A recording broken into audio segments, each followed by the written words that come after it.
경합주인 노스캐롤라이나 주지사 후보가 대선 후보들보다 더 주목받는 아침입니다. 부지사인 마크 라빈슨 주지사 후보가 포르노 사이트에서 자신을 흑인 나치라고 묘사하고 노예제를 옹호하는 글을 썼다는 폭로 때문입니다. 본인은 아니라고 부정하지만 공화당 내에서조차 그와 거리 두기를 합니다. 인터뷰를 한 팍스의 스타 제시 워럴스는 인터뷰를 하고서도 모른다고 발뺌을 했고 트럼프 후보에게 아주 중대한 이슈가 됐습니다. 트럼프 후보는 자신이 선거에서 지면 주이시 때문일 수도 있다고 말했습니다. 본인은 이스라엘에 잘해줬는데 주이시 피플이 민주당에 투표했기 때문이라는 주장입니다.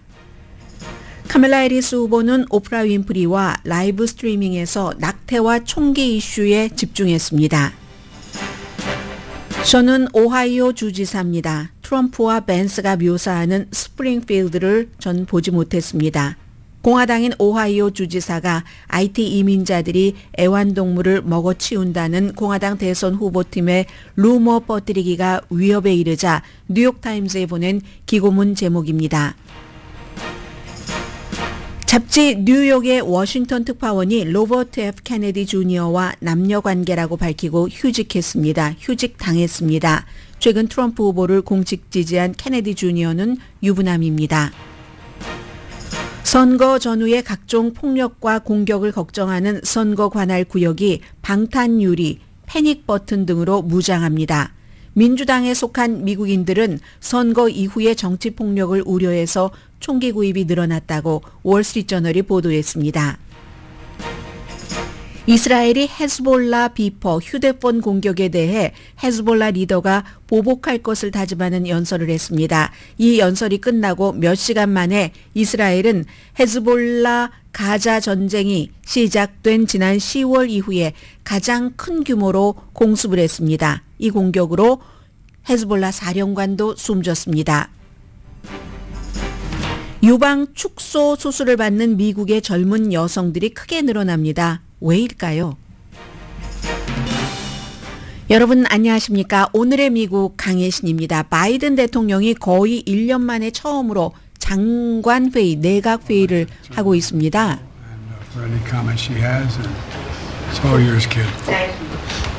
네, 지금 이제 중요하게 보이는 게 항상 이제 사진이잖아요. 사진으로 보면은 왼편과 오른편에 국무장관과 국방장관, 이제 이런 장관들이 가장 이제 중요한 그런 인물이라는 거죠.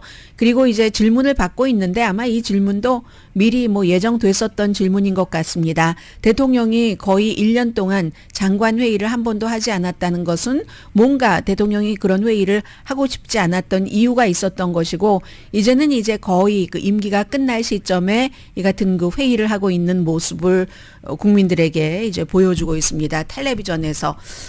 그러니까 그 사이에 거의 1년 동안 장관들도 대통령을 자세히 오랜 동안 1분, 2분 이런 거 말고요, 보지 못했기 때문에 바이든 대통령의 그 정신적인 건강 상태나 노화 같은 것을 분명하게 알 수 있는 사람이 없었다. 이런 점들도 지금 볼 수가 있겠고요. 그리고 또 하나는 이제 이렇게 하는 것이 민주당에 나쁠 수도 있습니다. 바이든 대통령이 장관 회의를 한다고 하는 것은 본인의 그 임기 마지막을 마무리하는 건데, 마무리하면서 바이든 대통령도 억울하다고 생각하는 점도 있을 테고요.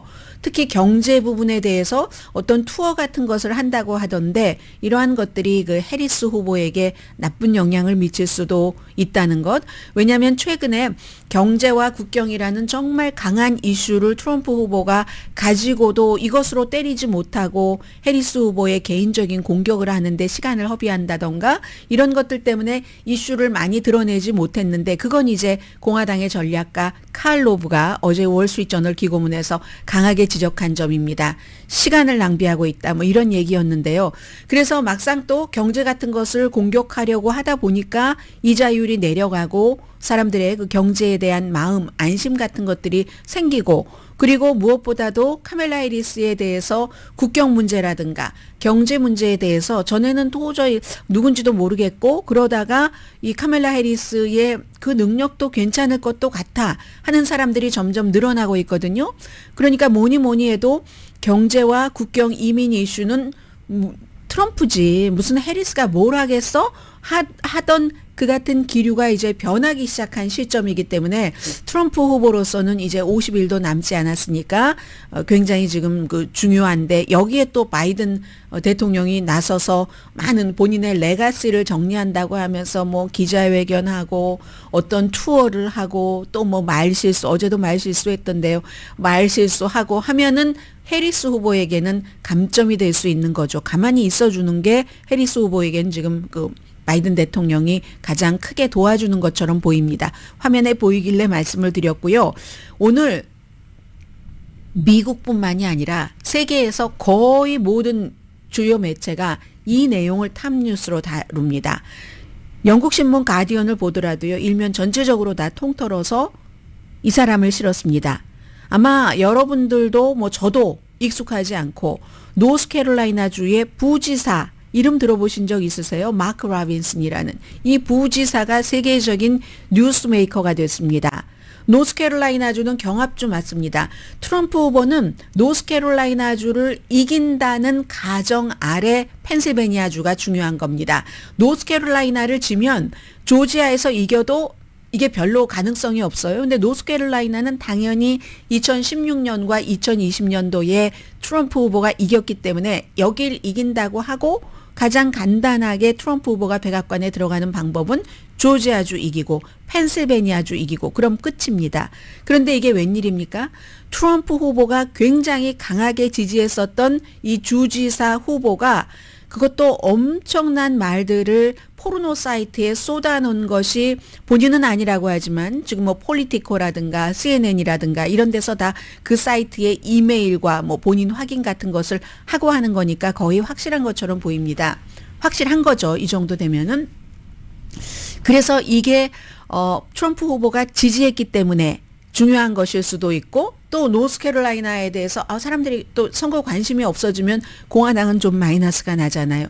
그런 면에서 무척 중요합니다. 물론 노스캐롤라이나주에 살고 계시는 분들은 주지사가 공화당이 되느냐 민주당이 되느냐 지금 민주당의 검찰총장이 될 확률이 거의죠. 뭐 이 사람이 그다지 뭐 인기가 많았었던 사람도 아닙니다. 마크 라빈슨이라는 사람이 그러니까 완전히 트럼프 후보에게 아킬레스건이 하루 이틀 사이에 돼버렸는데 공화당에서 사임해라 하는 얘기 많이 나오고 있는데 이미 그건 끝난 얘기입니다. 어제가 노스캐롤라이나주에서는 그 사퇴를 하기 전에 그러니까 투표용지에 이름이 올라가기 전에 마지막으로 사퇴를 할 수 있는 날이었거든요. 중간에 사퇴한다 할지라도 지금부터 11월까지 in any time 그의 이름은 투표용지에 올라올 수밖에 없습니다. 과거의 포르노 사이트 한 개도 아닙니다. 뭐 애슐리 메디슨 또 누드 아프리카 이 사람이 아프리칸 아메리칸입니다. 여기에 굉장히 인종차별적이고 성차별적인 글 같은 것을 올렸는데 이런 사이트를 방문한다는 자체가 이런 사이트들은 보통 이제 유부남들이 성적인 뭔가를 딱 연결시키기 위해서 방문하는 불륜을 찾는 사람들이 방문하는 사이트다 이렇게들 설명을 하고 있습니다. 이메일 주소 같은 거 다 확인이 됐고요. 너무 선정적이기 때문에 일부만 공개를 한다. 이 폴리티코나 CNN 방송도 이렇게 얘기를 합니다. 예를 들어서 뭐 이게 가장 점잖다는 거예요. 짐에서 여성들을 막 힐끗힐끗 쳐다보는 거 막 그런 때 환상 뭐 성적 흥분 뭐 이런 얘기들 그리고 정말 중요한 것은 본인을 흑인 낯지다 나는 노예제 나쁘지 않다.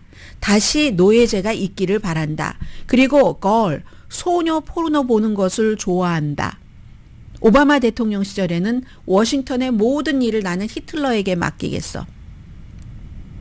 실제로 총격 사건에 대해서도 히틀러를 인용하는 그런 경우가 있고 이게 이제 본인은 부정을 하지만 다른 곳에서 그동안 말해왔었던 것과 비슷한 겁니다. 이 마크 라빈슨이라는 주지사에 출마하는 공화당의 노스캐롤라이나주의 부지사가 아돌프 히틀러의 뭐 여러 가지 얘기들을 인용을 하면서 그건 트럼프 후보가 마찬가지로 이민자가 미국에 뭐 독을 뿌린다 이런 얘기를 하는 것 히틀러가 뭐 유대인이 그렇게 한다 뭐 이런 것과 비슷한 거잖아요. 이 사람도 똑같다는 겁니다.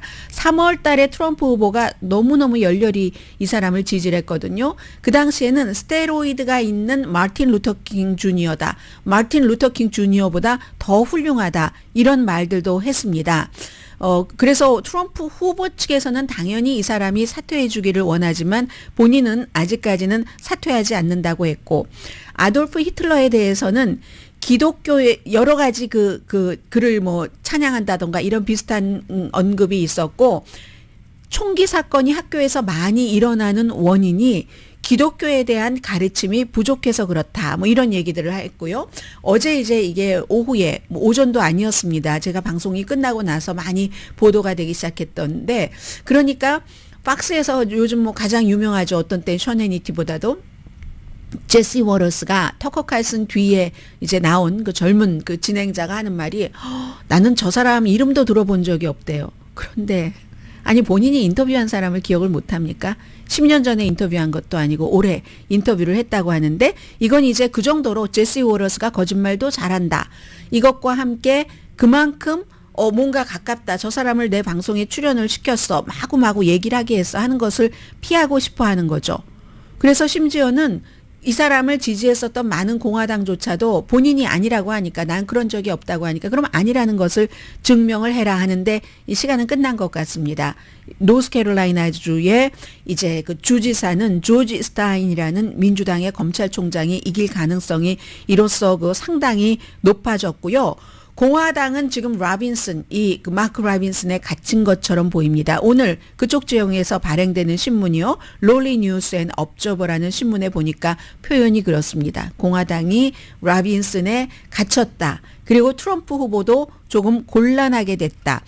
유권자가 이 결정적인 꼭 이겨야지만 되는 트럼프 후보로서는, 그리고 심지어 요즘은 노스캐롤라이나주에서 카멜라 해리스 후보가 이거 이겨볼 만하다, 해볼 만하다 하는 여론조사도 나오고 있잖아요. 이 상황에 본인이 지지한 사람이 그랬다.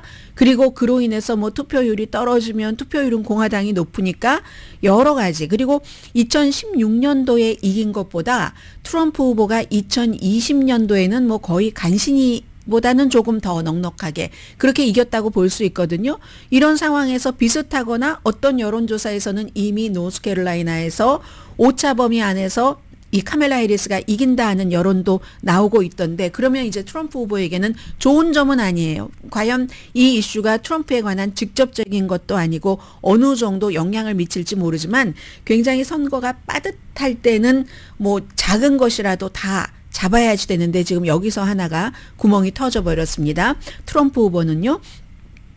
그리고 또 트럼프 후보가 또 어제 한 이 얘기, 주이시 아주 보수적인 그 주이시 어떤 이스라엘 아메리칸 카운슬에서 어제 이제 연설을 했는데, 굉장히 어제는 또 다른 때 연설보다 뭐 아주 얼굴이 굳어 있었다고도 할까요? 진지하게 연설을 하면서, 아니 내가 주이시들에게 그렇게 많은 일을 이스라엘에 해줬는데 왜 주이시는 민주당에게 투표를 하는 거야?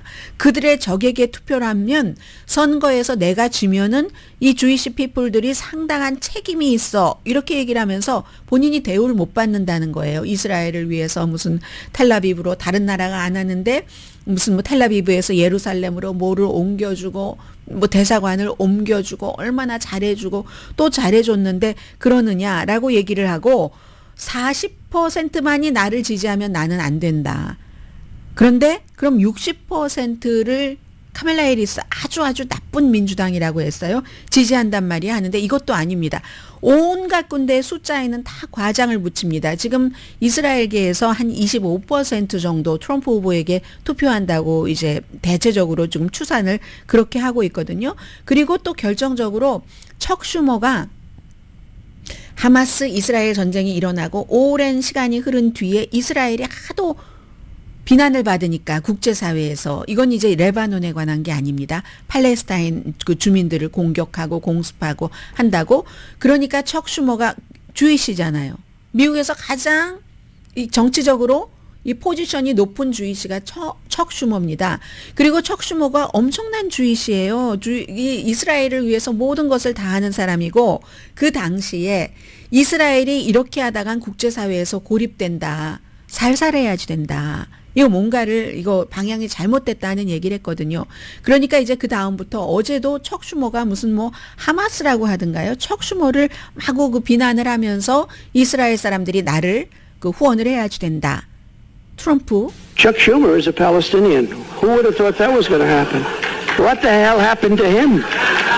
I saw him the other day. 네, 왜 아니 도대체 척 슈머에게 무슨 일이 일어나서 척 슈머가 팔레스타인 사람이 돼버렸어? 사람들이 웃죠. 이거 그냥 웃고 넘어가자는 얘기예요. 그런데 이제 계속 이 트럼프 후보는 딱딱한 얼굴로 나 그에게 무슨 일이 일어났는지 모르는데 하다가 결국은 척 슈머가 하마스다. 이제 이렇게 얘기를 해버립니다. 이 말씀은 어제 그 칼로브가 쓴 것처럼 트럼프 후보가 이런 것들보다는 누구를 공격하는 것보다는 정책에 집중을 하는 게 훨씬 낫다.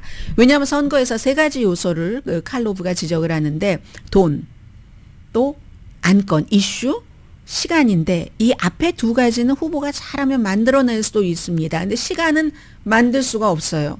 트럼프에게나 해리스에게나 너무 중요한데 이때 이슈를 멀리하고 계속 뭐 IT 뭐 사람들을 합법적으로 왔는데 불법 체류자라고 얘기를 하면서 뭐 애완동물을 먹는다 이런 얘기를 해서는 지금 안 된다는 거거든요.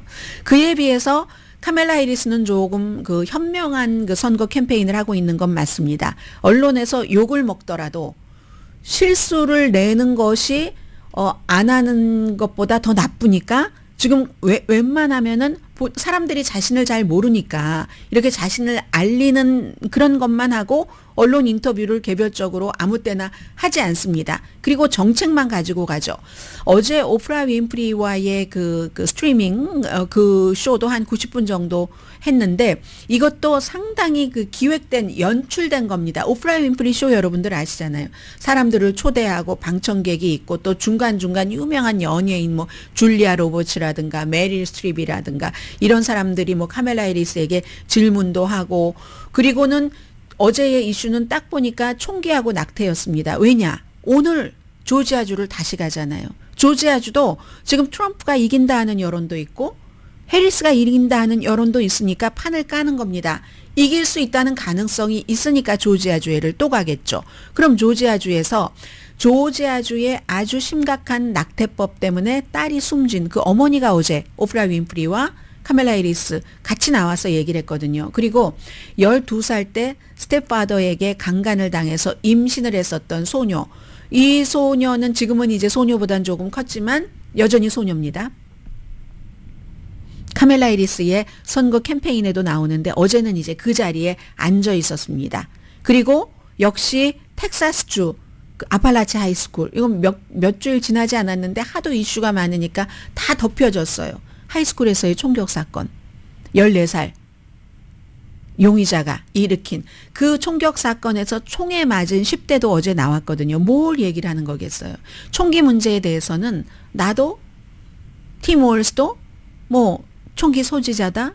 만약에 우리 집에 누군가가 들어오면 내 총에 맞을 거야 하다가 또 막 그 특유의 웃는 것 있죠. 웃으면서 아 내가 이렇게 말하지 말았어야지 되는데 우리 스태프들이 아유 하겠지 뭐 어떻게 처리하겠지 이게 이제 딱딱한 정치 인터뷰가 아니니까 그렇게 그 얘기를 했습니다. 막 웃으면서 요즘 카멜라 해리스가 웃으면서 뭐 얘기하고 이런 것에 대해서 술 취했다라는 거 나오고 막 이러던데 그거 다 가짜입니다 여러분. 그래서 이제 어제도 보면은 보통 사람보다 많이 웃어요. 특별하게 웃습니다. 그런데 그게 어쩌면 캐릭터인 것 같아요. 카멜라 해리스가 웃음이 많고 좀 뭐 말하자면 좀 그 메릴리한 뭐 그런 사람인 것 같아요. 어제 그 인터뷰할 때도 쭉 보니까. 그래서 결국은 조지아주에서 낙태 이게 안 돼서 숨진 28살의 그 어머니가 나와서 열심히 그 얘기를 했고요. 이런 것들을 보면은 지금 트럼프 후보가 뭐 여러 가지를 비난을 하지만 일일이 대응하지 않잖아요. 대응하면 거기에 시간을 쓰다 보면 말려 들어가고 이게 이제 검사의 어떤 계산인 것 같습니다. 미끼에 걸려들지 않겠다. 트럼프는 토론에서 다 걸려들었지만 걸려들지 않겠다면서 우리의 길을 가겠다. 지금은 카멜라 해리스와 그 팀 월즈가 서로 같이 그 선거 유세가 아니라 그 뭐죠? 인터뷰를 하고 난 뒤에는 따로따로 행동을 하거든요. 강점을 살려서 서로 잘할 수 있는 이런 일을 지금 하고 있고 또 그 선거 그 광고하는 것을 보면은 해리스 후보가 굉장히 젊은 사람들에게 집중하는구나 하는 것을 알 수가 있는데 지금도 어마어마하게 차이가 납니다. 인스타그램하고 페이스북 광고하는 거 보면 20대 1입니다. 물론 돈도 해리스 후보가 많아요. 그런데 그 많은 돈에서 쓰는 것을 보면은 아 여기 온라인 광고에 젊은이들에게 굉장히 이제 그 비중을 두고 있구나 하면서 이제 해리스 후보는 오늘 다시 조지아주로 가서 트럼프 후보에 대해서 뭐 그다지 얘기하지 않습니다. 트럼프 후보 측은 본인이 2번이나 이제 그 암살 시도의 피해자가 된 게 이 민주당에서 자꾸만 민주주의의 어떤 위협이라고 하니까 그런다 했지만 해리스 들어오고 나서 weird, 이상하다 했지 민주주의의 위협이라는 얘기를 직접적으로 하진 않습니다. 이 사안과 연결해서 하고요. 그래서 이제 그러나 지금 이렇게 보더라도 그 여론조사 결과를 보면은 여러분들께서 하나의 여론조사를 보고 또 뉴스로 들으시면 아 이거 트럼프가 이긴대 해리스가 이긴대 하는데 전반적으로 쭉 보면은요 그것도 뭐 이상한 여론조사 라스무센 같은데 이런 데 빼고요. 왜냐하면 라스무센은 그냥 작정하고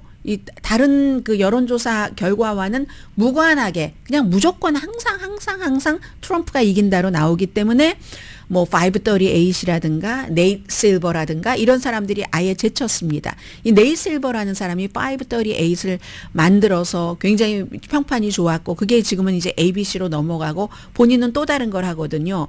이 네이트 실버라는 사람이 포커 하는 사람이기도 하고요.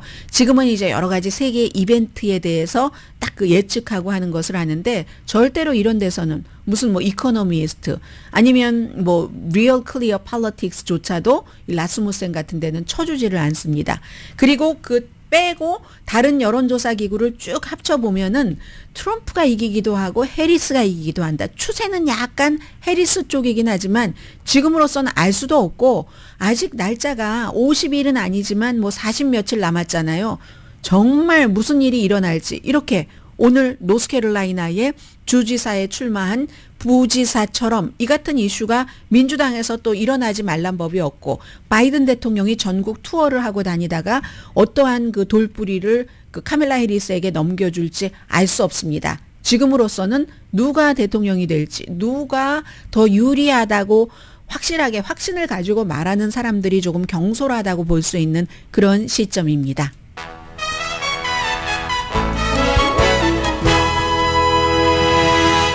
오늘의 미국은 전문가가 추천하는 이민법, 가정법 전문 제인정 종합법률사무소, 총 20억 달러 승소, 교통사고와 상해 전문 브라이언 타필라와 CG 변호사 그룹, 집융자 홈에퀴리 라인업 크레딧, 급한 하드머니도 정말 쉽게 잘하는 융자나라 공동후원입니다. 잠시 뒤에 뵙겠습니다. 라디오 서울방송 오늘의 미국 듣고 계십니다. 이제 트럼프 후보가 이 마크 라빈 노스캐롤라이나 주지사 후보에게 마틴 루터킹 주니어보다도 더 낫다. 뭐 이렇게 얘기한 것이 지금 뭐 진보 매체에서는 특히 진보 방송에서는 계속 되풀이돼서 이제 음성까지 실어서 그와 트럼프가 같이 뭐 연단에 있는 이런 것까지 많이 보여주는데요. 트럼프 후보가 내일인가요? 내일 노스캐롤라이나주를 방문을 할 겁니다. 그때 직접 방문해서 이 이슈에 대해서 어떻게 얘기를 하는지, 어떻게 이제 거리두기를 하는지, 아니면 확실하게 잘라내기를 하는지 이런 것은 조금 그 봐야지 될 것 같고요. 또 하나 조금 이건 크게 어려울까요? 어떨지 모르겠어요. 이것도 이제 시작된 거니까. 로버트 프란시스 케네디 주니어가 트럼프를 지지를 했었을 때 뭐 굉장한 영향이 있을 것이다. 뭐 이런 얘기들을 들으신 분들도 계시고 별 영향이 없다라고 보도하는 것을 믿으신 분들도 계실 텐데 영향이 점점 없어지는 것 같습니다. 이번엔 또 스캔들이 터졌는데 로버트 프란시스 케네디 주니어의 와이프가 유명한 영화 배우잖아요. 그런데 잡지 뉴욕이라는 잡지가 굉장히 좋은 잡지입니다. 문화에서도 강하고요. 정치도 엄청 강하거든요.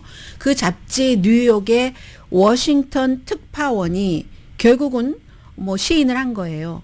로버트 케네디 주니어와 관계가 있었다. 그러면서도 또 구태여 육체적인 관계는 아니라고 강조를 합니다. 한 뭐 1년은 조금 안 되게 지난해 12월부터 올해 8월에 관계를 끝냈다 하니까 이게 얼마 전이라는 거예요. 그러니까 그 사이에 최근에 막 글에 안에 뭐 회사에서 막 얘기가 있었겠죠. 서로 8월 달에 관계를 끝냈다.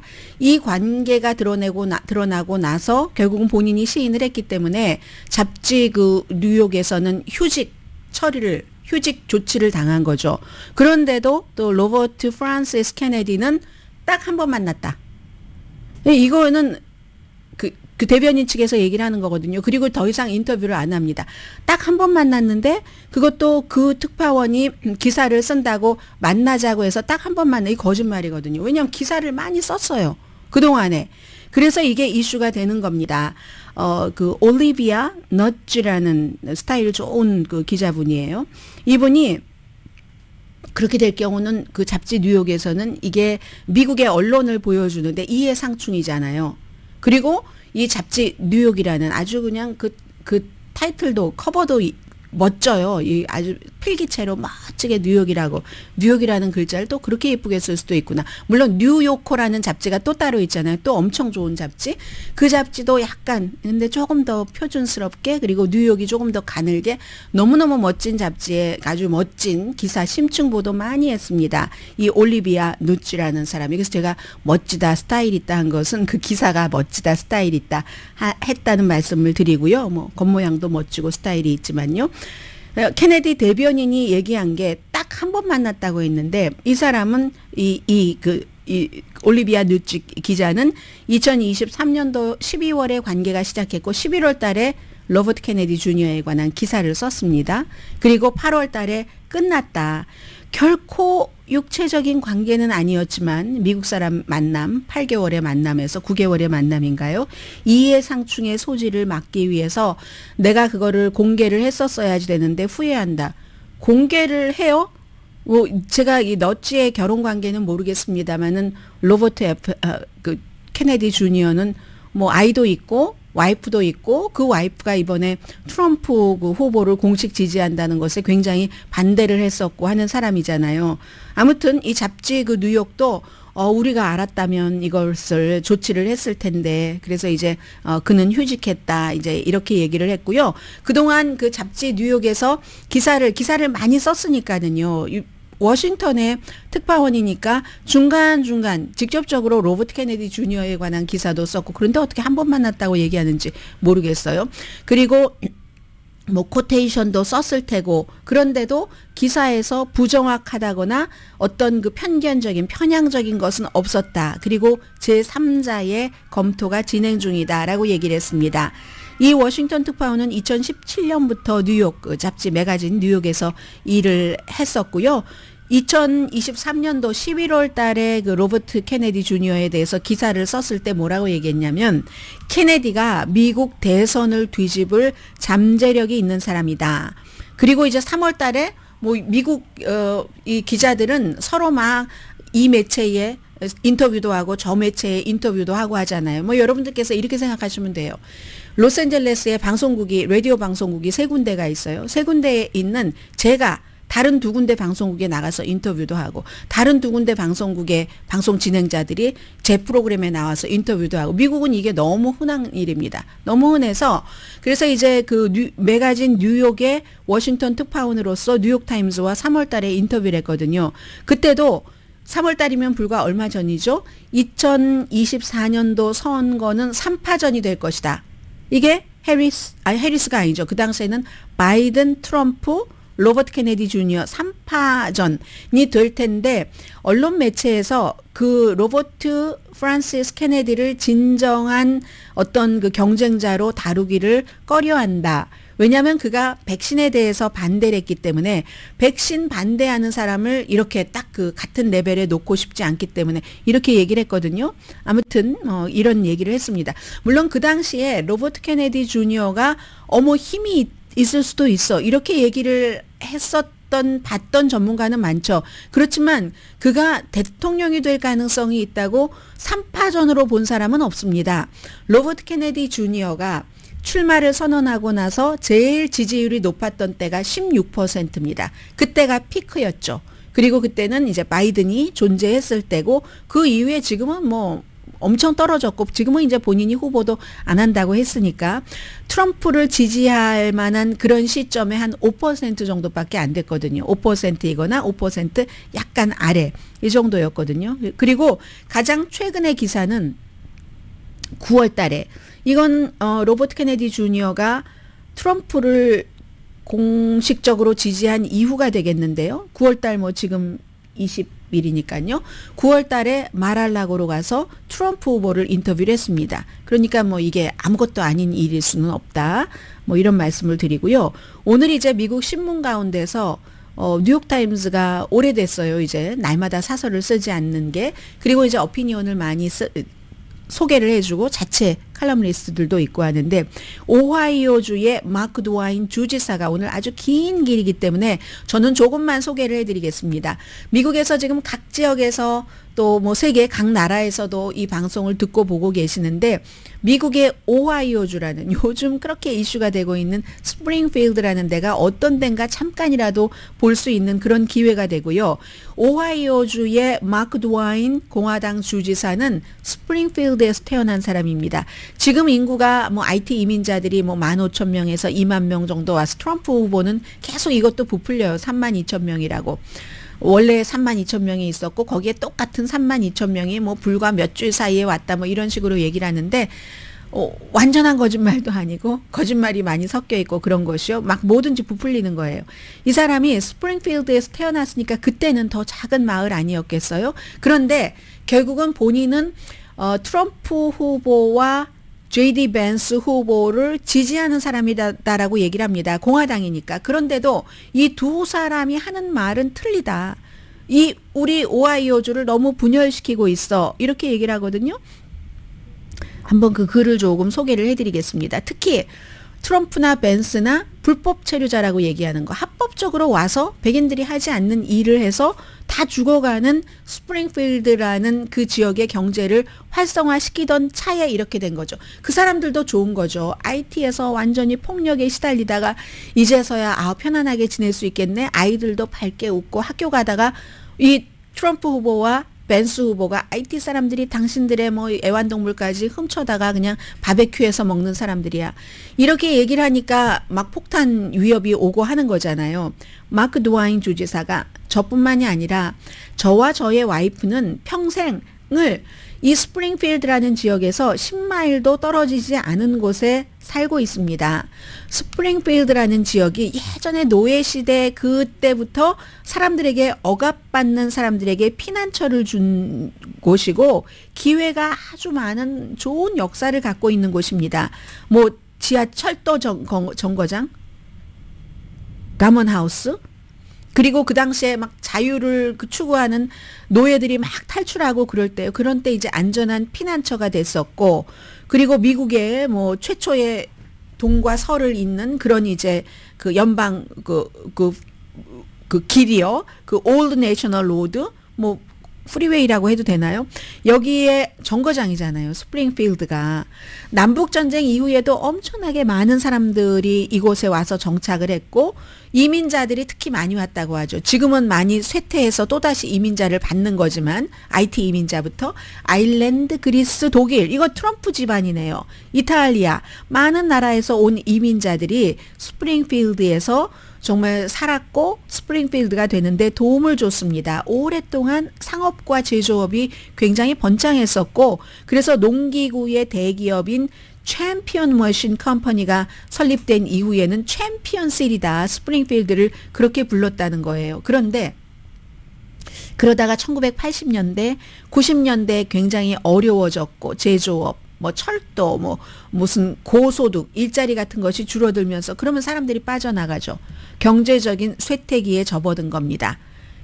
그리고 또 그런 데서 일을 안 하려고 해요. 백인들이. 그러니까 이번에 제조업과 이런 데서 뭐 유통 이런 일자리를 IT 사람들과 계약을 맺고 임시로도 오게 하고 해서 지난 3년 동안 뭐 일자리는 있는데 일하지 않는다고 하니까 그 일자리를 채우기 위해서 IT 사람들을 받아들인 겁니다.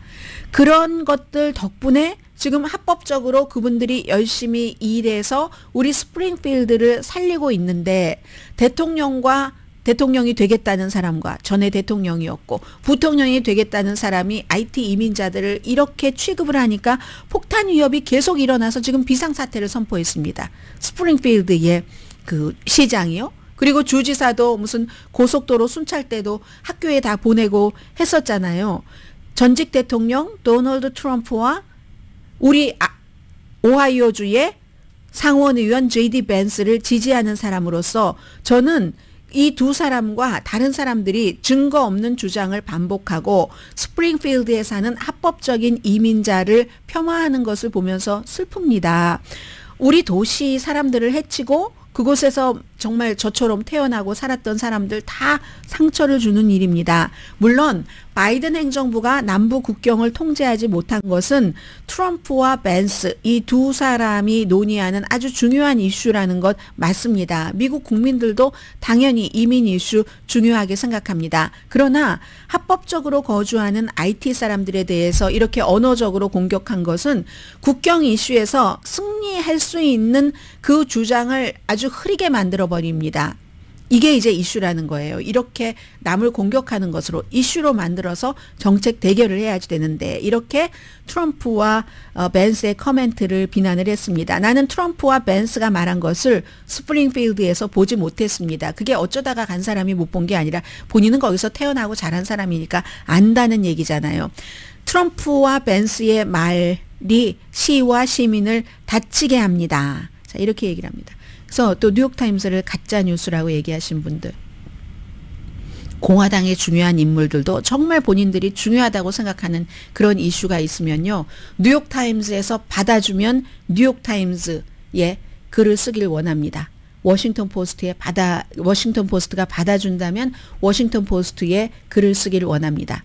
가짜가 아니고 가장 품위 있는 매체들이기 때문에 그렇다는 거죠. 잠시 뒤에 뵙겠습니다. 네, 요즘 민주당원들이 총을 무척 많이 산답니다. 그 내용부터 전해드려야지 되겠습니다. 월스트리트저널이 아주 길게 쓴 기사인데요. 40년 전에 민주당으로서 총기 소지자 하면은 아주 백인, 나이든 보수, 남성이 많았답니다. 사냥을 하고. 그리고 이제 그때는 뭐 제조업, 자동차업 이런 것 있으니까 또 철강산업 같은데 종사하시는 분들. 근데 오늘날은 너무 다양하고 지난 5년 동안은 상당히 또 달라졌다는 얘기를 하고 있거든요. 소수인종과 민주당원도 총을 많이 살고 있는데 오레곤주 포틀랜드 안녕하세요. 루이스 앤 클라크 대학교의 인류학 교수님, 또 이 총기 소지자에 대해서 연구를 하시는 분들, 제니퍼 분들이 아니라 제니퍼가 하버트 이 교수가요. 5년 전에 총 살 생각 전혀 하지 않는 사람들이 총을 사는 이유 뭐 이런 것들 민주당의 재발견 이렇게 말하고 있는데 안전에 대해서 불안하기 때문에 그렇다는 것. 특히 올해는 선거 때문에 트럼프 그 후보가 만약에 이제 내가 대통령이 되지 않을 경우 내가 또 이제 뭐 범죄에 의해서 처벌을 받을 경우 이런 때에 그 반항적인 여러 가지 얘기들을 많이 하고 있잖아요. 그것에 대해서 두렵고 그리고 또 트럼프 후보가 당선이 된다 할지라도 그럼 민주주의가 어떻게 되지 하는 그 종말에 대한 이런 것들도 두렵고 또 하나 그렇게 말하고 정치적인 아주 폭력적인 언어를 쓰는 트럼프 후보 자신이 2번이나 암살 시도를 당했었잖아요. 게다 대고 또 뭐 성소수자에 대한 엄청난 증오 범죄 같은 것. 유대인들은 유대계대로 뭐 하마스와의 전쟁 이후에 위협을 느끼고 하니까 유대계 민주당이 많잖아요. 사회적인 이슈 때문에. 이렇게 해서 민주당 사람들이 총을 많이 산다는 얘기입니다. 시카고 대학교에서 뭐 좀 초당파적인 연구기관입니다. 노크죠. 여론조사도 많이 하는 그런 장기적으로 조사한 결과에 따르면 민주당 또는 난 민주당 쪽이야 라고 얘기하는 사람이 29%가 집에 총이 있답니다. 이거 2022년도거든요. 2010년도에는 22%였어요. 그런데 2022년도에는 그게 이제 뭐 29%로 막 증가를 한 겁니다. 그리고 이게 3,500명의 성인을 대상으로 조사를 한 거고요. 그에 비해서 2022년도에 공화당원은 55%밖에 안 되나요? 55%가 총을 갖고 있답니다. 이것도 2010년 이후 3%포인트가 증가할 때 민주당은 총 소지가 같은 기간에 5%포인트가 증가했다는 거잖아요. 그러니까 민주당이 요즘 총을 많이 산다는 거예요. 민주당이 총을 살 땐 보통 이제 시골에 사시는 분들, 사냥을 하시는 분들, 원래는 민주당이 그럼 처음부터 이렇게 총기에 대해서 규제를 하자고 한 꼭 그건 아닙니다. 민주당도 과거에는 민주당이다 공화당이다 할 것 없이 시골에 사면 사냥해야지 되고 하니까 총을 많이 샀는데 90년대 초반부터 민주당의 총 소지자가 줄어들었습니다. 그리고 여러 가지 사고가 많이 일어나고, 이건 어제 그 카멜라 해리스 후보도 얘기했지만 나도 총기 소지자지만 나의 안전을 지키기 위해서, 그러나 왜 전쟁터에서 쏘는 총을 가지고 다녀야 되지? 그리고 신변 조사 같은 거, 그런 거 체크를 해야지 되는 것 아니야? 상식적인 선에서 이런 얘기를 하잖아요. 민주당 쪽에 이런 생각을 갖고 계신 분들이 많기 때문에 이제 민주당은 총기 규제의 당이 됐고 공화당은 총기 권리의 정당이 돼버렸다. 뭐 지금 이런 얘기입니다. 그리고 이제 역시 선거에 대해서 트럼프 측에서 내가 지면 부정선거야라고 딱 한 자락을 깔아놓고 있기 때문에 예전에는 뭐 선거관리국 이런 데가 그냥 공무원이에요. 일하면 돼요. 하는 일 하면. 사람들은 다 그 사람들 하는 일을 믿고, 사람이니까 어쩌다가 약간의 모든 일에서 다 마찬가지로 실수가 있겠지만 그건 의도적인 아주 대단한 실수가 아니기 때문에 그냥 가는 거예요. 그런데 지금 이번에는 너무 위협이 많으니까 많은 지역에서, 특히 조금 아주 그 좀 뭐라고 할까요? 좀 이 지역은 뭐 애틀란타 이런 지역 같은 경우는 지금 눈 뜨고 보는 지역이잖아요. 그런 지역이 선거 관리 그 오피스 자체를 너무, 이거는 뭐 방탄유리로 다 막아놓고요. 비상 상황 때 도움을 청할 수 있는 비상 버튼 같은 거, 그리고 보안 카메라 네트워크도 전보다 더 철저히, 우편 투표 용지는요 따로 어떤 그 시스템에 의해서 내려오게, 우리 뭐 코스코 같은 데 가면 돈다발 내려오듯이 거기에 뭐가 묻어 있는지 모르니까 그런 식으로, 조지아주의 코브 카운티도 그런 식으로 한다는 거거든요. 그리고 선거 이제 투표 업저버들, 그리고 당일에 근무할 사람들도 보호하기 위한 굉장히 많은 그 어떤 그 뭐 무전기에도 패닉 버튼 같은 거 다 달아주고 한다는, 이 모든 것들이 지금 정치적인 폭력이 일어날 수 있다. 그래서 이제 애틀란타의 코브 카운티 같은 경우는 당연히 민주당 지지자가 많은 그런 곳이잖아요. 뭐 여러 가지 뭐 가스관, 창문에도 뭔가를 다 그 조치를 취해놓고, 전에는 상상할 수 없었던 이런 일들이 지금 미국에서 엄청 많이, 선거뿐만이 아니라 선거 이후를 걱정하는 사람들이 많은 겁니다. 모두 뭐 이런 때는 어떡하겠어요. 좀 스트레스 받아도 좀 조심들 하셔야지 되겠죠. 오늘 제가 사실은 여러분들께 가장 전해드리고 싶었던 뉴스입니다. 제일 먼저 준비를 했었는데, 오늘 뉴욕타임스가 패션이라는 거, 가슴 축소 수술을 많이 한대요. 젊은 사람들이. 패션이 주기적이고 패셔너블한 체형도 주기적으로 많이 이제 시대에 따라서 변하죠. 캐서린 헵번 막 팬트 슈트 입었다가 마릴린 몬로에게 풍만한 가슴, 그 다음에 이제 또 마른 듯한 뭐 트위기, 그리고 마돈나, 뭐 카다시안, 이러다가 타임스의 그 스타일 섹션의 편집장이 오늘 쓴 글이거든요. 2019년 이후에 유방 축소 수술이 64%가 늘어났답니다. 이거는 뭐 유행인 것만도 아니고 뭐가 있을 거예요. 여러 가지 모든 연령층에서 증가했지만 특히 30세 미만 사이에서 유방을 작게 만든다는 거예요. 원래 유방을.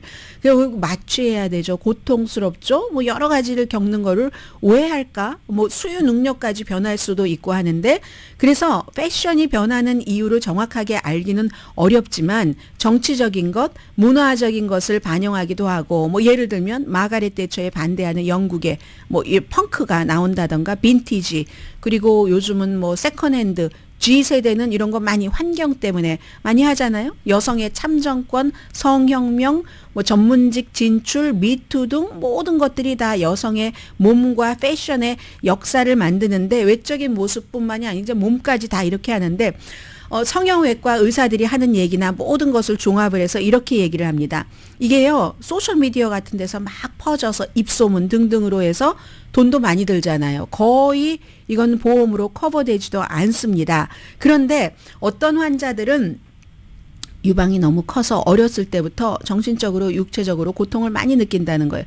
남성들이 너무 뚫어져라 하고 쳐다보고 그리고 아직 어린데 선생님이나 엄마 뭐 아빠들이 좀 가리라고 왠지 그게 뭐 수치스러워야지 된다는 것처럼 이렇게 해서 뭐 초등학교 때 이제 쉬는 시간에 줄 서 있으면 선생님이 이렇게 옷깃을 이렇게 올려준다던가 뭐 이런 것들 있죠. 난 잘못한 것도 없는데 뭐 가슴이 있었을 뿐인데 그리고 운동할 때 뭐 트랙 뭐 피겨 스케이팅, 스노우보드, 하이킹, 파티에서 춤출 때도 불편했었던 사람. 어떤 사람은 허리가 아프다고 이런 얘기들을 합니다. 그래서 결국은 이 이유를 정확하게 뭐든지 다 끄집어낼 수는 없지만 어쨌든 지금은 유방 축소 수술을 하는 그런 그 여성들이 많이 있다 하는 얘긴데요. 우선 오늘의 미국을 도와주시는 분들은 전문가가 추천하는 이민법 가정법 전문 제인정 종합법률사무소 총 20억 달러 승소 교통사고와 상해 전문 브라이언 타필라와 CG 변호사 그룹 집융자 홈에퀴리 라인업 크레딧 급한 하드머니도 정말 쉽게 잘하는 융자나라 공동폰이었습니다. 10시에 브라보 마이라이프 방송됩니다. 그래서 무슨 특별한 이중 브라를 해야지 된다던가 뭐 이랬는데 그 스타일리스트는 그렇게 얘기를 합니다. 본인의 몸에 대해서 아이들을 아예 몸에 대해서는 얘기하지 않는 그런 캠프에도 그럴 정도인데 사람들이 여성들이 이 얼굴이 어떻게 생겼어 몸이 어떻게 돼 있어 여기서 완전하게 해방되기는 굉장히 어렵다는 얘기입니다. 그렇기 때문에 태어난 가슴이 크면 큰 대로 작으면 작은 대로 그대로 이렇게 살아가도록 하려면 결국은 남자가 변해야지 된다는 얘기를 이분은 하고 있어요. 과도하게 막 성적 대상이 되지 않고 그렇게 할 수 있도록 남자가 변해야지 된다는 얘기거든요. 강혜신이었습니다.